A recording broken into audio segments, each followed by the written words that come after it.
Everybody, it's Vannesia Darby here from MOXIE Nashville, and every once in a while I like to give you guys a kind of keeping it real session, and this one's going to be surrounding starting your own business, because I feel like entrepreneurship is kind of sexy right now. Like, everybody wants to do it. If I can give you any advice regarding these endeavors, I definitely want to. The very first thing that I want to let you know is that you're going to get taxed a lot differently than when you're with your employer. I think that's kind of like a duh moment for some people, but let me break it down for you guys. So depending on how you file, I'm just going to go with sole proprietors for now. You have to pay self-employment taxes if you leave your job. So this is like your only source of income. If you leave your job, you have to pay self-employment tax. Really quick, I need to make a comment here. I misspoke when I said self-employment tax. I mean self-employment tax, federal tax, and state taxes. All of those add up to be about 30%. Self-employment by itself is 15.3%. So when I say that, I mean all of the taxes that add up that you have to pay to Uncle Sam. So just want to make that note here, and we'll get back to the video.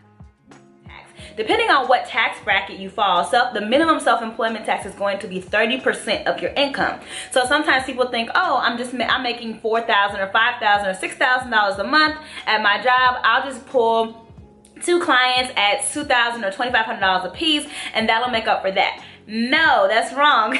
So self-employment tax is 30%, and then if if you pay your tithes, or say you have something else coming out of your account, you're really going to net, at the bare minimum, 60% of your income. So that's a big difference from saying I have $10,000 a month, so I have $6,000 a month. So definitely look into those type of things. Definitely look into the type of revenue that you need to bring in to not only sustain your life currently, but also the cost of living increases that may happen in your area. You may be able to survive now, but think 2-3 years down the road when prices go up or whatever, say you have an expense that you need to pay for, an emergency, you need to take that into consideration and really look at your budget before you take that leap. The second thing I would recommend is that you look into your insurance, depending on what type of insurance that you have. Sometimes people leave at the beginning of the year or the middle of the year or the end of the year. Whatever month that you don't have insurance, you have to pay that back in some form, whether it's a fee, a penalty, or even paying the insurance company directly if you're signing up through them right after you leave your employer.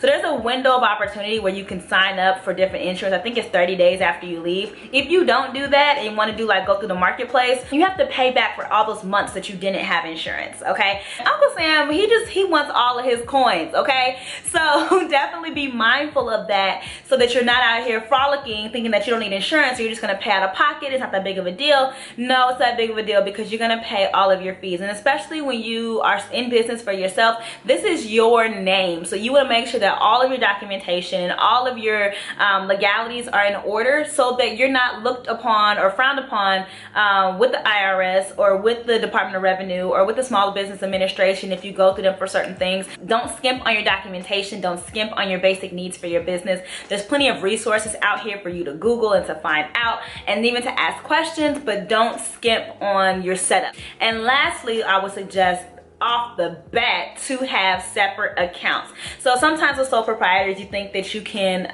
run things through your personal, and that's a definite negative, okay? Don't run your business expenses through your personal accounts. Get a separate account for your business. You don't have to necessarily have an EIN number. You can if you want to. So to open up a business account, I think it costs like maybe $15 if you want to do it that way, if you don't have necessarily revenue to put into that account, and you can avoid some of those fees depending on how much money you have coming in. So ask around, go talk to your bank, go talk to the Small Business Administration, go talk to certain people with the resources to help you, because you don't want anything to be murky in those waters. You want your business transactions to be your business transactions and your personal transactions to be your personal transactions. And if you need to make a personal transaction, just transfer the money from your business account to your personal account. That's how you do that, okay? So don't be buying clothes and burgers and shoes with your business card. That's not what it's for. You make your copies, you get your printers, you get your equipment with your business account, and you get everything else with your personal. This is your money, this is your business, and you want to protect it at all costs. So This was an impromptu video. I didn't plan it, but I just wanted to give out my top 3 things because I get asked the same questions, and I always want to tell people, look, Uncle Sam takes 30%. Don't forget about your insurance, and definitely get separate accounts. And that way you're kind of, you know, you have at least the bases covered when you go to do your taxes. You're not hit with all these surprises and all these fees that you didn't prepare for. Because a lot of times people can bring in a lot of money, but it's those fees that they didn't account for, and like those quarterly taxes that you didn't pay every, you know, throughout the year that you have to pay at the end, and it can get really cumbersome for no reason. So make sure you think ahead and that you plan ahead. Google, ask questions. Don't be afraid to do all these and to, you know, to ask people for help, and you'll be fine. So before you take that leap, make sure you go through these top 3 things, and there's plenty of other resources on the internet. Definitely look into those, and I will see you guys on the next video. So thanks so much for watching, and always speak life. Peace.